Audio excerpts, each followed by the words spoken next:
नमस्ते, welcome to my channel. पिछले कुछ समय से मैं कोई वीडियो नहीं डाल रही थी और वीडियो क्यों नहीं डाल रही थी, किस कारण से नहीं डाल रही थी, बस वो सारी बातें मैं आज आपको डिटेल में बताने वाली हूँ और ये वीडियो पूरा देखिएगा। अगर आपके घर कोई बच्चा 10th या 12th बोर्ड का एग्ज़ाम दे रहा है तो उसके बाद क्या करना है, उसके बाद की सारी डिटेल मैं आपको बताने वाली हूँ। जैसे कि किसी भी स्टेट के, जो भी स्टेट हो, सभी के 10th और 12th के रिजल्ट्स आने वाले हैं बोर्ड के।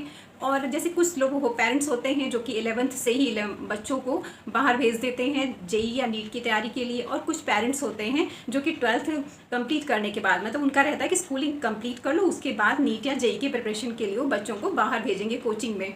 तो होता क्या है कि मेरे भी बच्चे का जो है 12th फाइनल हो गया। रिजल्ट आने से पहले मैं ये सोच रही थी कि मैं कोई कोचिंग, अच्छी सी कोचिंग डिसाइड कर लूँ।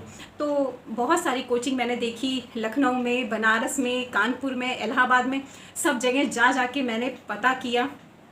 तो एलन है, आकाश है, और ये पीडब्ल्यू है फिज़िक्स वाला, और ये तो 3 कोचिंग हैं ही। लेकिन कई शहरों में मैंने देखा कि जो लोकल कोचिंग है वो भी बहुत अच्छी परफॉर्मेंस दे रही हैं। तो मेन तो देखिए, जो कोचिंग होती है, कोचिंग से सिर्फ गाइडेंस मिलता है, जो मटेरियल है, स्टडी मटेरियल है, वो अवेलेबल हो जाता है बच्चे को कि तो। लेकिन बाकी सारी रिवीजन है, मेहनत है, सब कुछ बच्चे को ही करनी रहती है। 30% जो कंट्रीब्यूशन होता है वो कोचिंग का होता है, और बाकी जो है 70% वो बच्चे को ही सारे एफर्ट्स देने पड़ते हैं। लेकिन इसमें भी जो 30% होता है, जो कोचिंग का कंट्रीब्यूशन, वो बहुत मेन होता है। तो कोचिंग आप नीट के बच्चे को दिला रहे हैं या जेई की दिला रहे हैं, बहुत सोच समझ के, क्योंकि हमने जो सारी कोचिंग पता की जा करके, तो किसी ने कहा कि ये कोचिंग जो है ये सिर्फ जेई के लिए बहुत अच्छी है, तो वही सेम कोचिंग मेडिकल के लिए नहीं सही है, नीट के लिए। तो खोजते बिनते ऐसे करते हुए मेरी यात्रा पूरी हुई, और फाइनली मुझे जो कोचिंग मिली अपने बच्चे के लिए, उसकी परफॉर्मेंस भी इस समय बहुत अच्छी चल रही है। पहले तो जो कुछ लोगों ने मुझे सजेस्ट किया कि आप एलन जो है ज्वाइन करवाइए अपने बच्चे को। तो एलन मैंने जाके देखा तो मुझे ये लगा कि एलन अगर भेजना है तो एलन कोटा ही बेस्ट है, वहीं की ब्रांच सबसे अच्छी है। वैसे आप दिला कहीं की भी सकते हैं अपने बच्चे को। तो मैंने अपने बच्चे के लिए कोचिंग जो डिसाइड की है वो है पीडब्ल्यू कोचिंग। तो यहाँ पे स्टडी मटेरियल भी यही देते हैं, और सब कुछ, टी शर्ट है, 2 टी शर्ट देंगे, बैग देंगे। और एक चीज़ और करिएगा, कोचिंग में पैसा जमा करने से पहले आप बहुत ही सोच विचार के तभी पैसा जमा करिएगा, क्योंकि पैसा आप जमा कर देंगे तो पैसा आपका रिटर्न नहीं होगा किसी भी कोचिंग में। तो इसलिए पैसा जमा करने से पहले बहुत ही सोच विचार के पैसा जमा करिएगा। एक्चुअली मेरी सबसे पहले मैं बिल्कुल लास्ट पे भागा दौड़ी जो मेरी हो रही है, क्योंकि मैंने जो डिसाइड किया था, ये पीडब्ल्यू का वीपीआरपी मैंने डिसाइड किया था। मतलब वहाँ पर आपका बच्चा रहेगा भी, हॉस्टल भी है, वहीं पे रहना है, खाना है, सब कुछ, और स्टडीज़ भी सब कुछ वहीं पे ही है। कहीं एक कैंपस है, उसी के अंदर सब कुछ है। और ये फिज़िक्स वालों का ये जो वीपीआरपी है, ये सिर्फ यूपी में 2 जगह है, एक तो नोएडा सेक्टर 62 में है, और वाराणसी में। जैसे कि इन्होंने लिखा है कि वाराणसी में है, लेकिन ये प्रॉपर वाराणसी सिटी में नहीं है, क्योंकि वाराणसी सिटी ऐसी सिटी है कि मैं इसका कोना कोना जानती हूँ, वहीं मैं पली बड़ी हूँ, वहीं पे सारी स्टडीज़ कंप्लीट है। तो मैंने प्रेफरेंस जो दी थी वो वीपीआरपी वाराणसी को दी थी। लेकिन जब मैंने जाके देखा, एडमिशन से पहले जाके देखा, तो वो वाराणसी से बाहर है, जो चंदौली डिस्ट्रिक्ट है वो उसमें पड़ता है। तो मुझे लगा कि नहीं, हम बाहर बच्चे को नहीं भेज सकते, हम सिर्फ वाराणसी का जो एरिया है वाराणसी में ही भेजेंगे। तो फिर मैंने वहाँ का कैंसिल कर दिया।